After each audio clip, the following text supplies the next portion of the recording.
Do do do do do do do do do do do do do do do.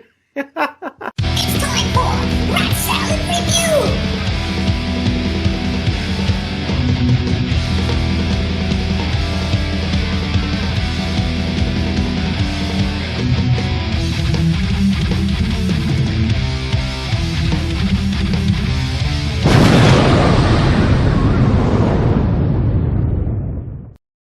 Willkommen, bienvenue, and welcome to Rat Salad Review. We are the new band, Wayneless. Wayne. Where's Wayne today? I don't know. Doing something. Probably getting a new keyboard so he can play his favorite Billy Ocean covers. Oh, hey, Caribbean Queen's a jam. I don't care what anyone says. Oh, Suddenly is a great album. I like Billy Ocean. Yeah, I do like the one song that Robert John Muttlang wrote for him, Loverboy. The video freaking weird, though. You've seen it, I'm sure. Yeah, it's there's a lot of videos in the 80s that were just weird like that. Everything. Almost all of them. Like, I don't know. It's funny because Van Halen's first video of the 80s non-live performance was technically Pretty Woman, and we all remember how weird that was. Yeah. But a classic funny video regardless. Anyways, so Mr. Greg Noggle, how you doing today? I'm doing pretty good. How are you, Lou? Chilling. Another day at the office, another day doing the Rat Salad Review with you and no Wayne for once, which is sad. Wayne, we hope all is well. But the show must go on, to quote Freddie Mercury. And that's exactly what we're going to do. And today we're going to talk about two albums that don't fall under the umbrella of metal. I doubt they even fall under the umbrella of hard rock. But No, I mean, they've always kind of been like arena rock or jazz rock. that's true in different stages in their career. But we're actually going to be doing something that's a little off the cuff. We're going to be covering two Journey albums. But it's not the ones that you would expect us to do. So I don't want to hear anybody bitch that we're not doing Departure or Infinity or Escape or Frontiers. All right? And if anyone even mentions Captured, I'll come to your house and slap you. And we're not doing the live one either. No. We're going to do two Journey albums that are complete polar opposites of each other. And the first one that we're going to start with is their 1986, I guess at the time, was their farewell album, which is Raised on Radio. And a lot of controversy with this album because the only original member of Journey still left at this point is just Neil Schon. You have Jonathan Cain, you have Steve Perry, but you don't have Ross Valerie on bass or Steve Smith on drums. In fact, and this is actually the only album Journey has that Ross Valerie does not play on. Until their next one, which apparently, supposedly it's Randy Jackson returning to the fold. Oh, really? Supposedly, but apparently I think he's embittered in some kind of lawsuit now with Neil Schon. I don't know, but don't read everything you believe on Wikipedia. But yeah, just recently Neil Schon and Jonathan Cain fired Ross Valerie and Steve Smith from the band. Again. Whatever. But in this time around, it was Steve Perry who fired both of them. And on bass, you have Randy Jackson, not from Zebra, but from American Idol fame, or later American Idol fame. And the drummer, Larry... Greg, help me out here. Larry Landon. That's it. Yeah. Supposedly... Oh, Larry London. Yeah, Larry London. Okay. Who was apparently a big studio drummer in the 70s and 80s. And, you know, he played with them on this album and then played with them on this tour, which this was the only album where they only toured stateside. And after 75 shows, Steve Perry broke up the band in early January of 1987. Yeah. So this album's a bit of a departure, no pun intended, from previous Journey albums because it's the most poppy sounding bubblegum shit I've ever heard in my life. And I say that because I love Journey, but Well, I mean, you can tell it started off as as Steve Perry's second solo record, and exactly. then he couldn't do it. They owed an album, so he said, "Let's put it out as a Journey record," and that was what the beginning of what led to Steve Smith's exit. Because, I mean, he said, I don't remember if it was one of those classic albums documentaries or Behind the Music, I but think he it was said, behind the music. okay. Yeah, there was a lot of pressure just because Steve was the producer. Like everyone at the label and Steve wanted you to do it the way Steve wanted you to do it, and it wasn't a group record. He felt so he was very happy to get out of there. It does not sound like a group record, although, you definitely hear Jonathan Cain's influence by then, but, that's the golden team of Jonathan Cain, the music writer, and Steve Perry, the lyricist, releasing gold, whatever they do. I mean, this album did go double platinum. Oh yeah, and well, I mean, there's some great songs on it, but there's some stuff that is definitely not Journey songs on here too. No, absolutely not. I guess we could go through the album. First song being Girl Can't Help It. My only notes were, eh. I love that song. It's a great song. It just Good beat, good choruses. It's one of the more upbeat ones on here, Both sides of this record tend to slide into really slow melancholy. Matter of fact, I really don't like the last song. I think they should have left it off and ended it with Eyes of a Woman. Oh, I actually love the last song. Hold on, I got the notes. Why Can't This Night Go On Forever? I said that it was one of the 5 songs that I like on the album. That's funny. I said it was a perfect swan song for Journey in the 1980s. And it's funny because you and Wayne were talking about this the night before. I said, perfect swan song for Journey in the 80s, who would then release a far superior album in 10 years called Trial by Fire. Meanwhile, Wayne and Greg both agreed Trial by Fire sucked. Yes. So I'm the minority. And that's fine. Why Can't This Night Go On Forever isn't necessarily a terrible song, no. It's just too much at the end of the record. I get it, but when has Journey ever not been about pomp and circumstance when Steve Perry joined? I mean... Yeah. If you think about it, Departure is probably the one album of that classic lineup that sounds the furthest removed from what Steve Perry was really known for after that album, because that album was actually designed for Robert Fleischman to sing on. So that was definitely more in his range and more of his... Departure? I'm sorry, Infinity. Okay, that's what I thought you meant. I get them confused sometimes. I don't know why. Because there's Journey tribute bands on Long Island. One's Departure, one's Infinity. After a while, I'm just like, it's the same to me. Can't differentiate sometimes. Shit. Yeah, exactly.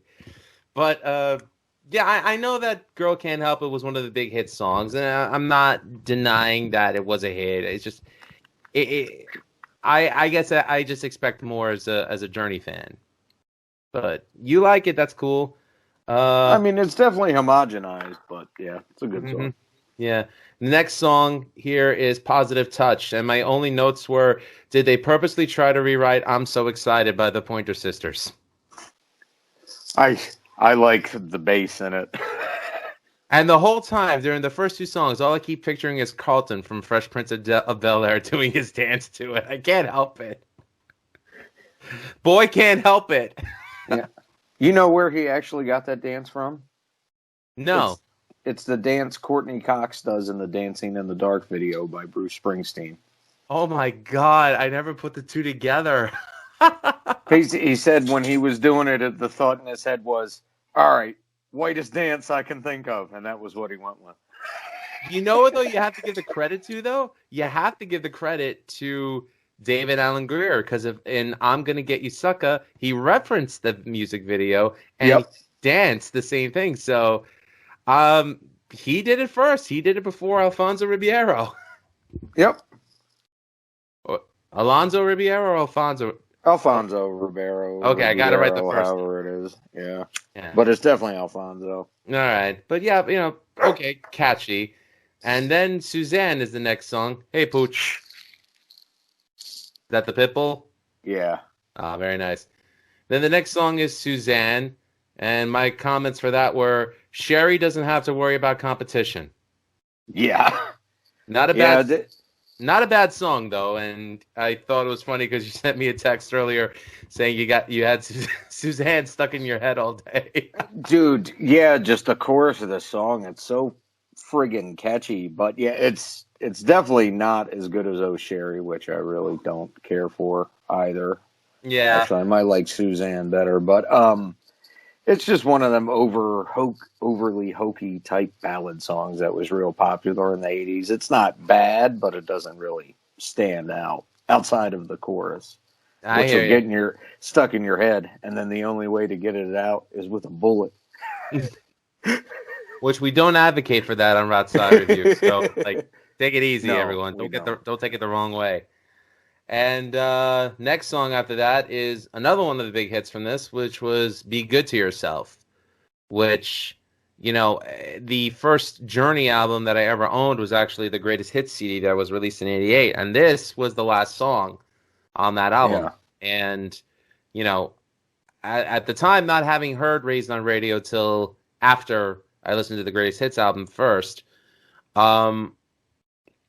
it's funny to say that it's almost like that was like the last song that you could think of that Journey kind of said goodbye to everybody to. I was like, oh, that's a great way to end a Greatest Hits compilation. Yeah. If that's the final release that we'll ever get from them.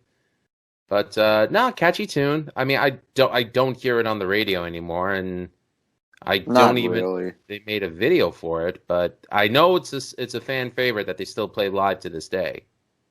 It's a great song. It's actually, honestly, probably the first song in the track listing so far that actually sounds like Journey. Yeah, I could agree with that. Yeah. Because go ahead. It's not as strong as some of their previous hits, but it's still a good song. It's one of my favorites on here. No, I love it. It's a great one. Yeah. By the way, before we move on, I guess we should even mention how we both first got into Journey. So, how did you? I mean, aside from the fact that they're one of the biggest bands of all time, but when did you first hear or know or listen to Journey? I was a kid. My mom and my dad both liked them a lot. So, Greatest Hits, Escape, Frontiers. I heard all that type of stuff. And I just liked it. Raised on Radio was one of them, too. I actually really like this record. It's not the best, but I like it a lot. But the one I honestly remember the best that I heard when I was young, and I can't remember if it was this album or if it was the Greatest Hits compilation, but I'll Be Alright Without You's on there. It's on both the Greatest Hits and Raised on Radio, yeah. She has to go outside. All right. Wayne, you're going to have to pause it here. Yeah, Wayne, you're going to have to pause it and edit it. I can't help it. I don't want her peeing on the floor. Sorry, Lou. Dog can't help it. It's okay. We'll keep recording. Oh, come on, guys. Are you serious? I give you one job to do. Just one job. You just did one show together. The first show you two did together. And now you're making me pause and edit the show. Unbelievable. Just for that, we're going to take a little trip. You know where we're going? You know what we're looking for? Looking for a city. We'll be right back.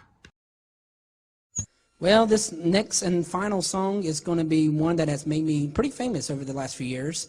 It has took me a lot of places I didn't think I would be at. But it was the first time on stage, New Year's Eve 2002, with one of the best quartets out there today, Brian Free and Assurance. And I was privileged to be able to sing this one with Brian Free. And I don't know if I beat him that night or not, but ever since then we've had competitions. I've wore him out. Not to make me look good or anything, but that's what happened. But this is one that also my friends at my hometown church, Gospel Light Baptist Church in Salisbury, North Carolina, has really made their top choice. So therefore, we're going to finish off with this one. It's called "Looking for a City."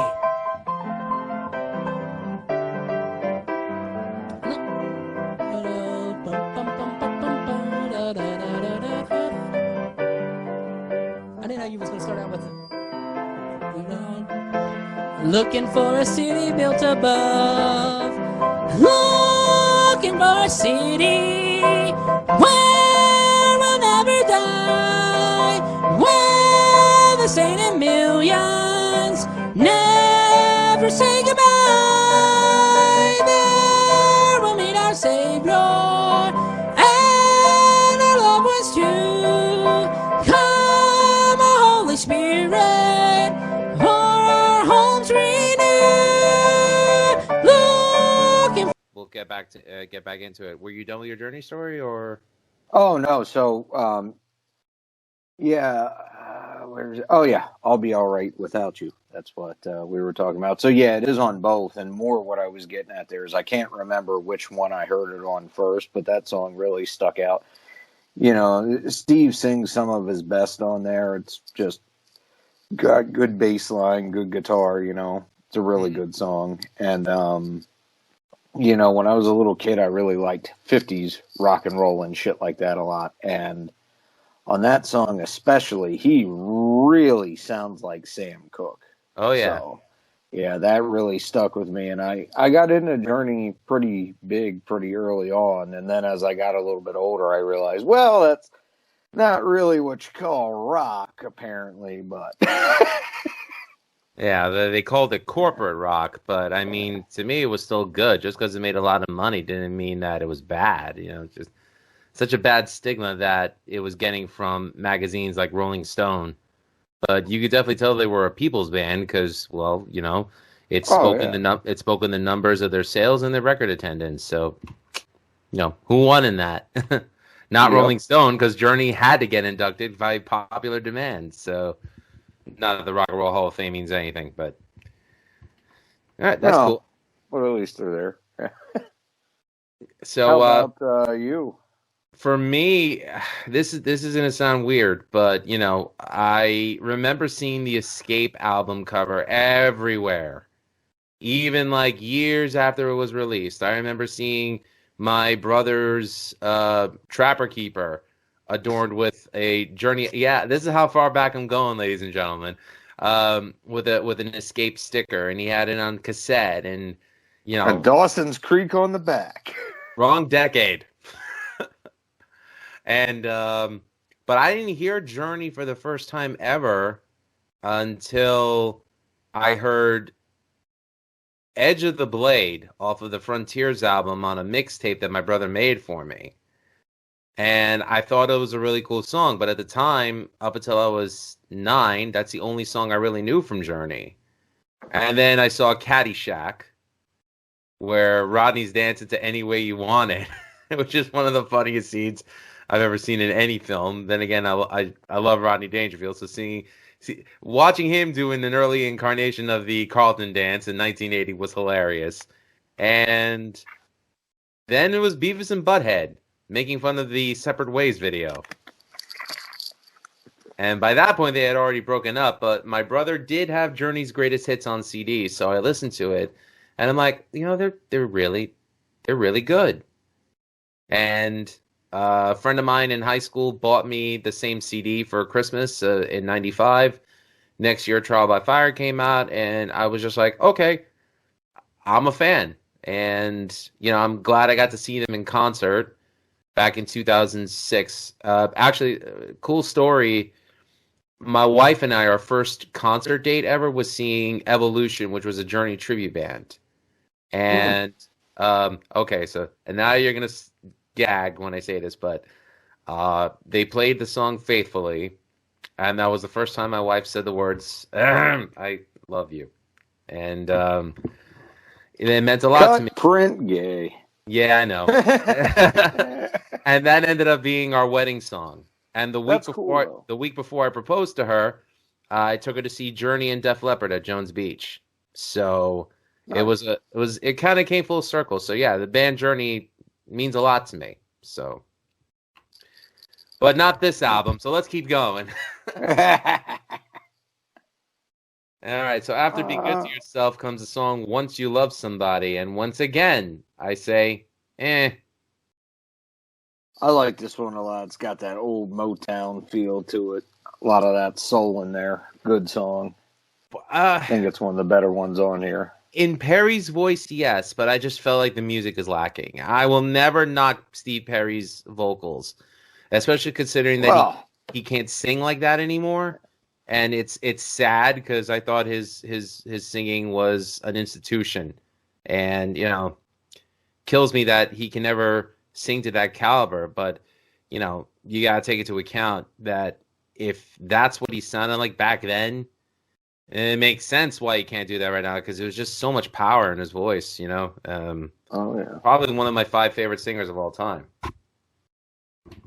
And then the next track after that is "Happy to Give." Nah, sounds like a filler track from his solo album. I'm not a fan. Yeah, just too syrupy for me. Yeah. But then after that is the title track, "Raised on Radio," and I like this one. I like this one too.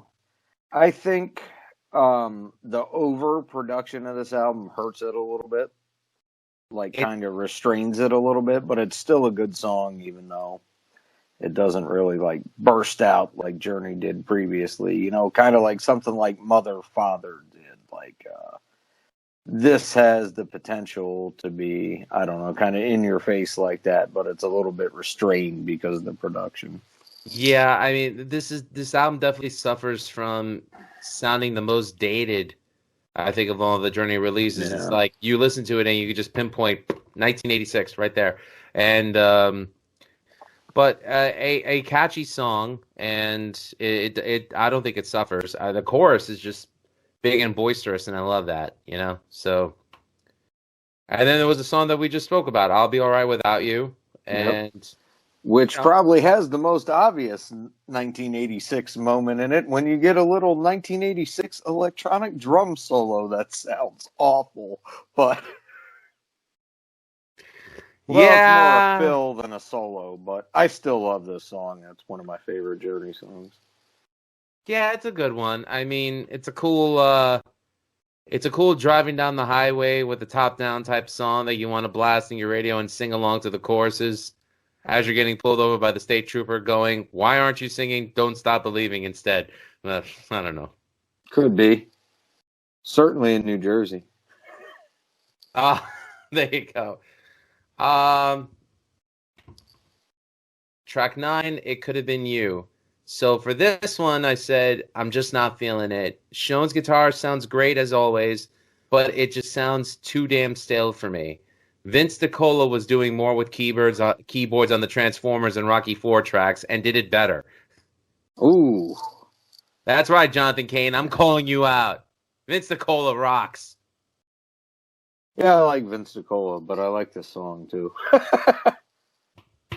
Okay, and this is... Y'all can be fun to me next week. His guitar lines are cool. By fire, it's okay. All right. Well, we're wrapping up on the end of the album right now. So, "The Eyes of the Woman," which you said should have closed the album. I think it would have been a great closer. And while this isn't maybe the most, I don't know, memorable Journey song or best, I think this one's really cool, and it's got kind of a little bit of that mysterious edge to it with the keyboards. I think it would make a good song for a James Bond movie with a female villain, but nobody's ever done it. Fuckers. I didn't think about that, but that's a good point. What I said was that it has a really cool feel that's similar to Patti Smythe's Scandal or Sade. And yes, I like both bands, so sue me. So... Yeah. It kind of reminds me of that. I don't know. I could just either I could picture him singing to Sade or Patti Smythe back when in the 80s when they were and actually Sade still really looks good, but I digress. But or I could even picture them singing it to a guy about themselves. It could go either way. I mean, this is it's a good song. It's a damn good song. And finally, to close the album, the last original song from Journey that we'll hear for the next 10 years, Why Can't This Night Go On Forever? And you did not like this one, you said, right? Nah. It's lame. It's kind of boring. It goes on a little too long. I mean, it would have worked better as a bridge song buried somewhere else in the album, but it's not strong enough on its own to close it. It could have been You would have been an awesome closer. That's probably like the heaviest song on this album. All right. I do love this song. I'm not gonna deny it. And as I mentioned before, I thought it was like the best swan song for them because it's the last thing that we hear from them for the next 10 years. And by then, it was great that they reunited with the classic Escape Frontiers lineup. And, unfortunately, with that album, they never toured because that's where Steve Perry got into, I think it was a hiking accident or a running accident in Hawaii. And I think it was hiking. yeah, and he didn't want to go on the tour because he was debating getting the surgery for it. And apparently he said he was feeling pressured by the band, and he said he didn't want to do it. And they said, well, we have to go on tour. We have to do this. And that's when they hired Steve Augeri, who at the time their drummer, Dean Castronovo, said was Steve Perry with the perm. Meanwhile, when I saw Journey, it was with him, and the unfortunate thing that I experienced when I saw them live was that I could tell he was singing with backing tracks. Yeah. And then he was, but midway through that tour, he was replaced with Jeff Scott Soto. Yep. I've seen them twice with Jeff Scott Soto, and I enjoyed it. I actually walked out when they had Jerry. Really? Yeah. It was bad, man. I hear you, but he was missing his marks. You could tell he had the backing tracks. It wasn't a good show.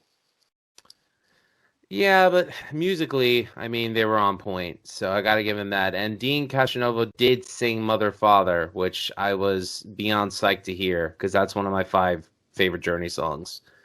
And I mean, well, they got Arnell now, and they're still going strong, and we'll see what happens once they release this new material with whatever rhythm section they decide to record and tour with.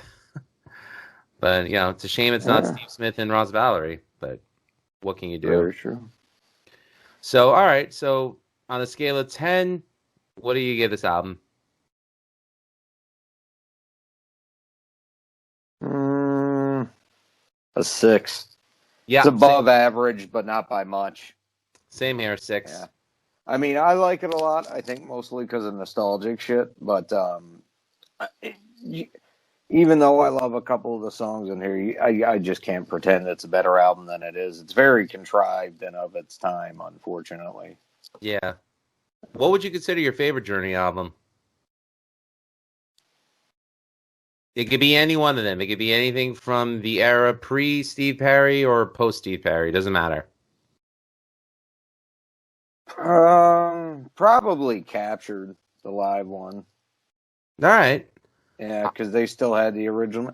That kind of catches them right in the middle of the transition they were doing. And it's a good live album. I just wish they would have left the older tracks in that Steve performed. Point taken. I'm gonna say Frontiers.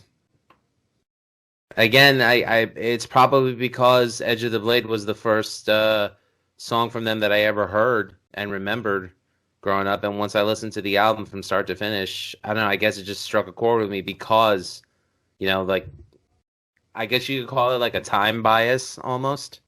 Yeah. But either way, all right. So now on to the second album from Journey. And again, this is one that I'm positive only Journey diehards may know of this one. It's possible, but I could be wrong. Or fans of Japanese film. The funny thing about this film, before we talk about the album, so it's based on the Japanese film, well, Japanese French production, Yume No Ato. I think that's what it's called.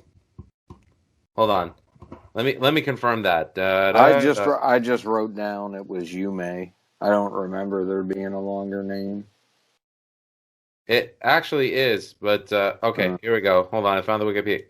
Oh, I was right. It was Yume No Ato, Oh, okay. which translated is the name of this Journey album called Dream After Dream. Now, what happened was the director of this film, Kenzo, who was a Japanese fashion designer and a famous one at that, they asked him, "Hey, would you ever want to direct a film? You know, write, produce, direct a film?" And he didn't know anything about filmmaking, but it was something he was intrigued with, so he said, "Sure." So he wrote the story, got the actors. It was a Japanese French production, and there were French and Italian actors in it.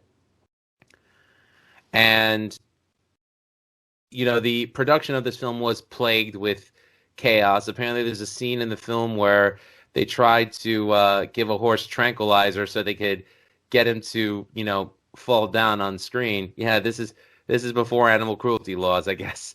But they the horse ended up passing out on its own when they weren't filming. So this film was plagued with issues throughout the entire thing. This film was plagued with issues throughout the whole thing. And apparently the budget for this film, the budget total, including Journey's salary, cost about 400 million yen, which I don't know what that is converted, but it's, you know, it's a decent amount. And the director wanted to have Journey on. Maybe that's about $180,000. That's pretty impressive that you know that. Yeah. And what happened was Journey was asked by Kenzo, "Hey, would you guys like to write the music and score for this film?" And the rumor is that they supposedly canceled the European tour so they could do this, and they actually recorded in Japan. I don't know if that's accurate or not, but they did the film, and it was edited, and the film was only shown once in France to about 300 ticket holders. And Kenzo, the director, stated that he was so devastated by the reaction that the film got because during one of the crucial dramatic scenes, the entire audience of 300 laughed during what he meant to be a very pivotal scene in the film. And it devastated him so much that he just said, "I'm never releasing this." It supposedly has never been released on home video or DVD or Blu-ray before, and no prints of it exist. Supposedly, bootlegs of this film exist, but again, that is the rumor mill.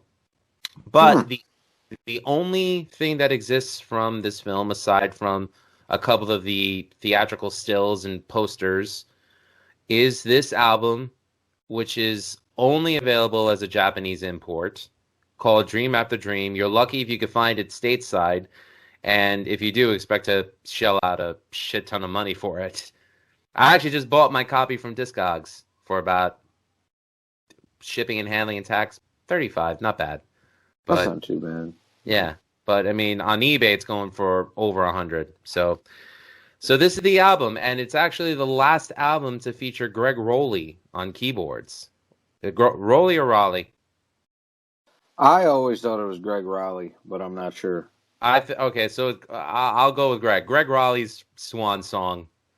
And this is like the most atypical Journey album, even if you count the fact that they started as a progressive rock band in the 70s. You know, well, see, it's even weirder than that, though, because of the string and the horn section you have doing the score from whatever... oh, hell. I don't know if they were some kind of orchestra or whoever that was making the film rented, but large parts of this album focus on what they're doing. Well, that's because it's typical in Japanese films to actually feature orchestra. Like if you watch a lot of the anime from that era, or even if you watch a lot of the Japanese cinema, even the kaiju films, orchestra plays a bigger part in their cinema than pop music or Yep. anything like that. Are you out of Lucky Strikes? No, I was counting how many I had left. Oh, okay. So, it wasn't until about like that I can recall 15 years ago when they started involving visual kai bands as the theme writers for certain anime. But yeah, back then, Japanese film was really all about like orchestras, so they had to involve it somehow. But in my opinion, I think it worked perfectly. I don't think it sounds bad. I think large sections of this can be quite boring if you're not in the mood for it, Yeah. because it is meant to, describe the action that's playing out on screen, the flourishes and whatnot. They match shit like that, and it's not always super interesting. Like, there's a couple great tracks on here, but this really isn't one of my favorite ones by them. Oh, then Although I do respect the songwriting. you're gonna be shocked when I say this. It's my second favorite Journey album. That's cool if it's more your thing, It definitely is because it's so different. It's like I like music from The Elder from Kiss. I like Signals from Rush. I like albums that are not what you would consider like the typical representation of that band. And for me, this album is it because it just shows them stepping out of their wheelhouse and doing something that you never thought they would have done before or did before. Like I said, the only people that really know this exists are probably like hardcore Journey fans. And you actually have a copy of the vinyl? Yeah. Okay. You I don't have... did not bring it out here because I left it on the turntable, but yes, I do. Okay, no problem. Well, everyone will see what it looks like in the beginning when Wayne edits this, and you could Google it, Wayne, you'll find it. But the opening track, Destiny, I think it's like the last song that showcased them as a progressive rock band. And Steve Perry doesn't do his normal crooning. It's very in the guise of like what I'm trying to give me a second. Wayne, edit this. He probably won't, but that's okay. It's more along the lines like he's singing for the song, but he's not singing like Steve Perry would. Right. And I think he nailed it. And everything that leads up to the middle part is just perfect because I just think it's so dynamic, and then all of a sudden it breaks out into that middle part where the orchestra like just plays like these swooning notes over like the fast drumming and the fast guitar breaks. I mean, it's just, I don't know, I love it. I must have had this on repeat about 100 times before I moved on to the album. No, I like that. That's one of my favorites on here. That one and Little Girl. And Little Girl is a good one too, and that's actually the only that's the only song that's represented on their box set Time Cubed. Yep. And that's probably and that's more because it was a B-side to Open Arms. This is correct. It's which I think is actually what it lists it being included from. I don't even think they mentioned the Dream After Dream soundtrack even in that box set. No, they didn't. They did not. And the next track after that is an orchestral piece, which was credited to Ross Valerie. And if that's true, I never thought he could write for orchestra, but I loved it. It was the snow theme. Now, what I meant to say about Destiny was that Destiny pretty much spells out the premise of what the movie's about. Mm-hmm. And the male character finds two female characters, which are Yuki and Suki. Now, Yuki is Japanese for snow, and Suki is Japanese for moon. So there's two instrumental tracks in here called Snow Theme and Moon Theme. So this is Yuki's theme. And I just thought it was so haunting. You know what it kind of reminded me of? Riz Ortolani's score for Cannibal Holocaust a little bit. I know that sounds Okay. a little far fetched, but there are some beautiful orchestral pieces that he did write for that movie, even though I don't recommend anyone watch that movie. Just listen to the soundtrack, don't watch the movie. It's okay. What, Cannibal or Cannibal, Snow? the Oh, movie. okay. What'd you think of Snow Theme? I like it. It's a good progressive rock piece, but like I said, outside of those two songs, this just kind of runs into a big one long song for me. Oh, I hear what you're saying.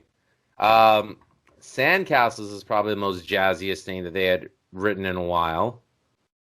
Yeah, that one actually reminds me a little bit of early Santana lineup, you know.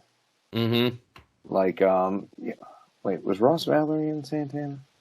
Ross Valerie was not in Santana. It was just Greg Raleigh and Neil Schon. And Okay, that's right. I thought Ross Valerie was too, but never mind. Yeah. Oh, well, Greg Raleigh wrote it with Steve Perry, so that makes sense. But yeah, I like this one too. It's another good one. I really like the jazz parts to it. And part of my problem where I say some of the stuff kind of runs together is, you know, they repeat a lot of the same themes on here, which again, I get it. It's because it's a movie. But yeah. And then the next one, A Few Coins. It's a 40-second orchestral piece. The one thing I don't understand is how the hell is this credited to all five members? yeah, I mean, Which is it doesn't what, even sound like they're playing all the instruments in it. and this is why I question if Ross Valerie actually wrote Moon Theme. Sorry, Snow Theme. We'd have to get Ross Valerie on the show to explain himself. Yeah, really. And you know, now that I'm looking at it, because Moon Theme's an instrumental too, and it's saying Steve Perry wrote it with Neil Schon. But I don't buy it for a second. no, I it mean, doesn't make any sense. There's no lyrics to it. What would Steve Perry have to do with it? I can't think of a thing, but I and mean, then and then the other shortest piece on here, Festival Dance, is also credited to all five of them. and that sounds like something I would hear at a Ren fair. Yeah, I think it's all horns, isn't it, or mostly? No, that's like it sounds like something you would hear at a Renaissance fair. So it's like, Huh. some stringy stuff and like I think it's a dulcimer maybe. It could be wrong, but then we have after that, oh no, we completely missed When the Love Is Gone, Oh, which right. I love this song. It's instrumental, it's orchestral, it's jazzy, and Neil just rips it on the guitar on this one. So I loved it. I like his guitar parts, but that's about it. I kind of thought the rest of it was boring, honestly. All right. See, you're really not a fan of this album, then. I like it when I'm in the mood for it, but this is something, you know, if it's a nice day outside, you go outside and you sit to, you know, just watch the world or maybe sit by a little fire or something. This is something you kind of throw on for background noise. It's not like a Zappa orchestral piece where I'm going to sit down and listen to it and appreciate it and pick it apart. I just don't find it on that same level. It's not bad. It's just not super in depth and interesting to me. Yeah, I mean, maybe it could be said that Kenzo only wanted Journey on this because he thought that having what at the time was one of the biggest international rock bands as the writers of the soundtrack and score for this, maybe he thought it would give the album, give the movie some kind of credibility. So I'm not saying that Journey, lost the plot with this album. I just, it was an experiment. No. Yeah, it's an experiment, and really, ultimately, you know, they had to do it to match the movie. So, it's kind of a nice little last hurrah for their prog tendencies, but Yeah. Well, it was it, shortly after this that Raleigh left. Yeah. And I'm not saying that Jonathan Cain wasn't an asset to Journey because obviously they had their biggest success with him. But I don't know. It's just something about Raleigh's Hammond organ, his background vocals, even his lead vocals. I mean, it was a huge element of their sound that left. I mean, yeah, you could say that, they traded it for greener pastures, but I don't know. Just something about the chemistry between Sean and Riley and Valerie and I think Steve Smith didn't join and did he join before Escape? I don't recall. Yeah. He's on Escape. Yeah, he joined before.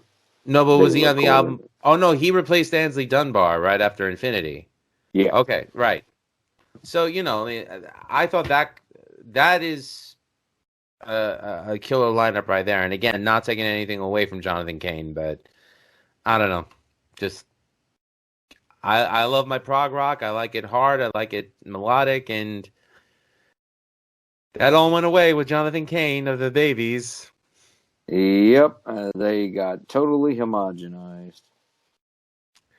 Yeah, and so The Rape, again, an orchestral piece by Valerie, and it ends with Little Girl. And I thought this was a great swan song for Raleigh. And, he's definitely missed. I think that I know that way before the pandemic happened, Sean actually got back together again with Raleigh and started performing Journey Through Time. And they actually Really? Yeah, well, I think they only did a couple of shows in San Francisco. He wanted a tour behind it, but he never got that chance to do it. But yeah, so that was solely concentrating on like earlier Journey. I think they played songs as far up to, but not past Escape. Okay. Maybe Frontiers, but I could be pushing it. But anyways, what do you give this album out of a 10? I'd give this one a 6 too, because it's above average and it is overlooked, but it's kind of bland. I expected a little bit more out of them, I guess. Fair enough. Again, because it's my favorite. It's my second favorite Journey album. I don't give it a 10 because Frontiers is a 10, but I'll give it a 9. I can respect it. Thank you.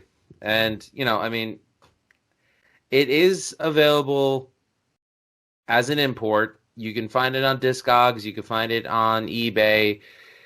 If you find it on Amazon, good luck. But chances are you'll pay $900 for that copy. Yep. Good old Amazon. And but if you can find it in your store, see if you can haggle the guy down. Maybe you can get, maybe you can throw some bucks off of it. Who knows? Yeah, say, come on, man. I see you had this here for a while. This is ridiculous. How about you give me $20 off of this, and I take a couple of them crappy John Mellencamp records off your hands too, That's a lie. Nobody buys. and then John promptly Mellencamp throw records. those John Mellencamp records right in the garbage bin. Unless Somebody gave me one. They're like, "Here, I know you like '80s music." I'm like, God, I want to kill you right now. somebody gave you a copy of John Mellencamp. Yeah, the one with Jack and Diane on it. Oh, for the love of God! I'm sorry. I just a Heartland Bruce. I just don't get it.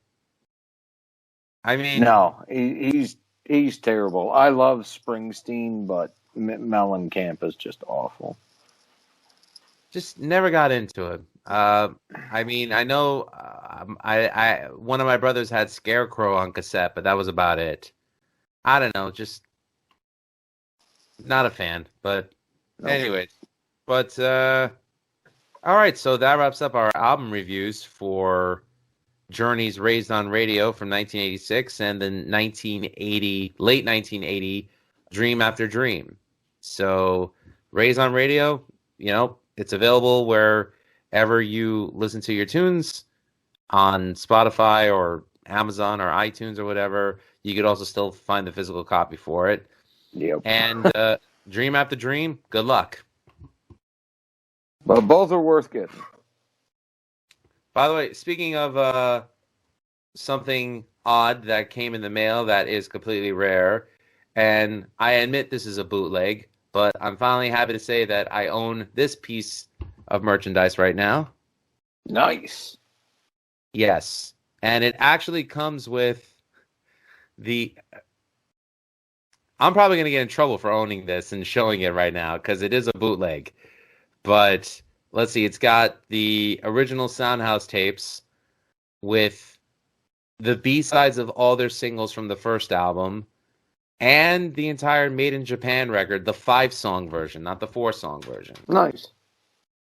So I don't want to Yeah, say... I have a bootleg of that full 15-song show that I paid way too much for on vinyl. Oh, you mean like the actual Japanese show, the whole concert? Yeah. I'll tell you, one of the it's funny how, like, with a lot of bands from the 80s, they took a lot of fashion sense from Japanese culture. Like, I can't even begin to pinpoint how many bands wore like kamikaze t-shirts. Yeah. That Japan was definitely a big stronghold for a lot of American bands. I mean, you know, I think that's where Alcatraz did all their touring when Yngwie was in the band, and he's a god in Japan, and here he plays to a sequencer. Yeah, and Michael Schenker, you know, a lot of stuff hit there first before it hit anywhere else. Yeah, and you know, it's Japan's always a place that I've always wanted to visit. You know, I love the culture, I love the anime, I love the. Not gonna say I'm into the hentai because I'm not, but oh God, my family's probably watching this, and they're probably. But I don't know. I wouldn't have even mentioned it, but you know, you took it upon yourself to bring it up. All right. Well, I don't love all aspects of it. Like, I don't love all aspects of American culture. I like what I like, and you know, Japanese music is great. I love. Are you familiar with the band Anthem? I know you're familiar with Loudness. Have you heard of Anthem? Yeah, I know who Anthem is. I actually just raffled off 2 of their records. When it comes to Japanese music, especially metal, though, I was more into the thrash stuff like Jurassic Jade, Rose, Coco Bot. So let me ask you a little bit about these raffles, unless Wayne has already brought this up. But like, you're raffling off your own vinyl? No, I do inventory runs and get to, well, some of it's my own that I've replaced with like Japanese pressings and shit like that. For example, I just did that with Spreading the Disease and Among the Living. Like, now people are paying like $80, $90, $100 for these common albums. It's insane. But you know, I didn't run out and buy them. I just happened to get Japanese versions of them, so I raffled my U.S. presses. Mm. And where could people find them if they're interested in, you know, getting involved? Like maybe purchasing some of your stuff? The name of the group is Wicked Sweet Vinyl Waffles. Stupid name. I did not come up with it. Do not give me crap. And anyone can search and join that on Facebook. And then another one that is international that has a little bit more variety, although you'll pay a couple dollars more for shipping because, you know, COVID protocols and stuff like that. And stuff is coming from like England and Germany and Japan. But Raffle Crate, it's called. All right. And they're both on Facebook groups, right? Yep. Facebook groups. Very cool. All right. Anything else you want to talk about? No, not really. Other than Journey, all I really listened to today was Iron Maiden. Although I did read an interesting interview with Steve Harris just when I was dicking around on the internet, and well, the whole interview was kind of basic, but the guy asked him about what was the most complicated song Maiden had ever done live and they probably wouldn't do again, and he actually said To Tame a Land. He said they tried it out on the Peace of Mind tour, and it was by far the most complicated song to try to be able to play comfortably, and they most likely wouldn't be doing it again, which is a shame because I love To Tame a Land. But As do I went back and I was listening to it today, and there's some pretty ridiculous shit going in that song. Yeah, and I saw a bootleg concert that somebody posted on YouTube from the Peace of Mind tour, and they played that song on every stop on their tour. And I don't know what he's talking about. I thought they did it flawlessly, but then again, I wasn't the one performing it, so who knows? I don't think he was insinuating they messed it up. I think he was talking about the intensity of playing those bass lines and shit like that was just too much for the band. I tell you one thing that upset me when I saw Maiden, and it's the only thing that upset me, because I've seen them about 5 times. I went to the Final Frontier tour at Madison Square Garden, where Dream Theater was their opening act, and oh, God. And they only did like the everything before the encore, with the exception of Iron Maiden and Fear of the Dark, was only stuff from 2000 till about 2010. So it only consisted of Brave New World, Dance of Death, Matter of Life and Death, and Final Frontier itself. And one of my favorite Maiden songs is Passchendaele. I love that song. I think it's one of their best. And they were supposed to perform it on the tour because apparently they performed it on the first 2 shows of that tour. So my buddy and I are getting ready to hear them play Passchendaele, and what do they play instead? Wrathchild. Ha! And I'm just like, oh, that's different. Different. They play it. I don't remember a Maiden concert where they didn't play it. I wanted to hear Passchendaele. Okay. I find it odd that they chose Wrathchild because, the way they had been doing it since, what was that? Around 2005 or so when they did the first History Iron Maiden DVD. If you notice, when they do tours, they do like 2 separate tours. One focuses on all the older classic song, and the other half of it focuses on the newer tracks and the new album. So the Final Frontier part of it would have been focusing on that, which is why I find it strange for them to replace Passchendaele with a song like Wrathchild. I mean, yeah, and it's funny because I did watch an earlier bootleg of that tour on YouTube, and I think the reason why they dropped it was because it sounded like Nico was having trouble with the cues. So it's possible, and it's a shame. But I did see the follow up to that, which was the Made in England tour, and that was amazing. Yes, that one had Alice too. Yeah, with Alice Cooper as the opening act, that was great. But talking about To Tame a Land, I know that there's 2 other versions out there. There's the one on Peace of Mind. Dream Theater did it for... No thanks. Okay, but Morjan, the doom death metal band that was on Relapse, they did a cover of it for an Iron Maiden tribute album that was on Dwell Records. And Dwell at the time was famous for like underground metal bands covering classic songs. And I really liked their cover of To Tame a Land. It was really good. It was different. It was longer. They definitely stretched it out. But the one thing that they did that Maiden didn't do was they actually took a sound clip from the movie Dune, where Maiden was not allowed to do that at the time. Frank Herbert outright refused. Yeah, well, they were going to call it Dune. And he just said, if you even think of calling it after my book, I will sue you. And the whole time, Bruce Dickinson was referring to him as a word that begins with the letter C and rhymes with punt. Mm-hmm. Throughout the whole tour, which I don't blame him. Well, the one bootleg video I have of I think he calls him a remarkable shithead. Actually, when he's introducing it, That's it. Yeah, I love the way the British swear. It's beautiful art. It really is. Oh yeah, it really is great. It's very entertaining. I agree. I wholeheartedly agree. But all right, cool. So I guess we'll wrap up this episode. Yeah, might as well. We've detracted long enough, I suppose. But All good right. episode, though. I enjoyed talking about these two. Yeah, and this was the first time it was just you and me flying solo without his Wayness. Yes. And Wayne, we missed you, and looking forward to being with you in the following episode.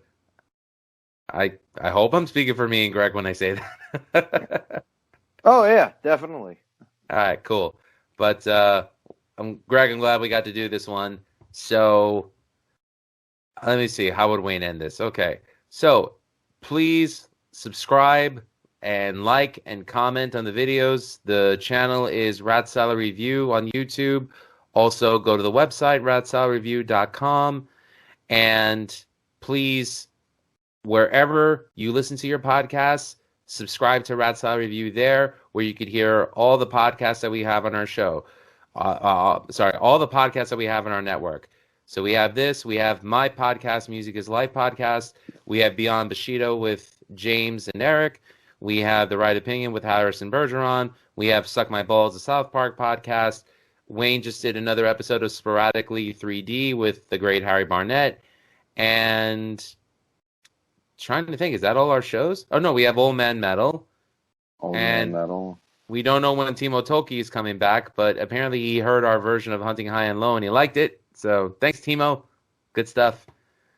And, hopefully this year we'll have more content on the site, more content on the YouTube channel, and, well, just more content in general. We're making this the Year of the Rat Salad review. Yes, exactly.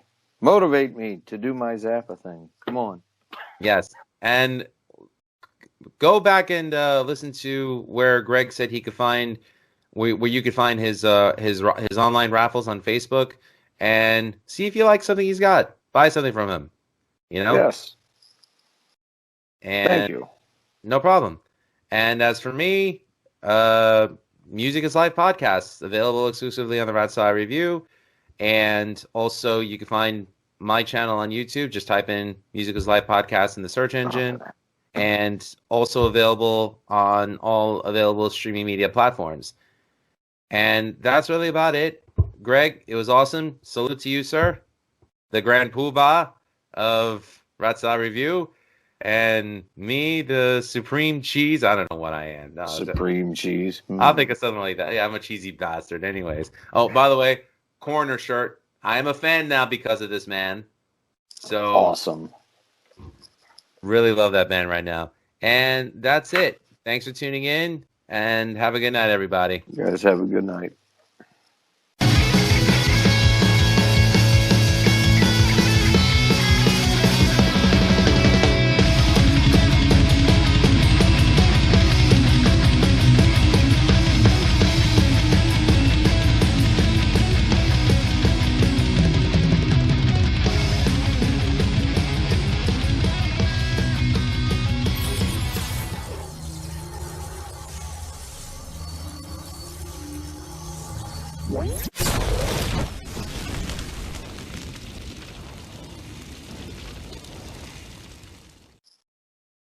I hope Wayne doesn't decide to put in that video that he did the last time that you blacked out.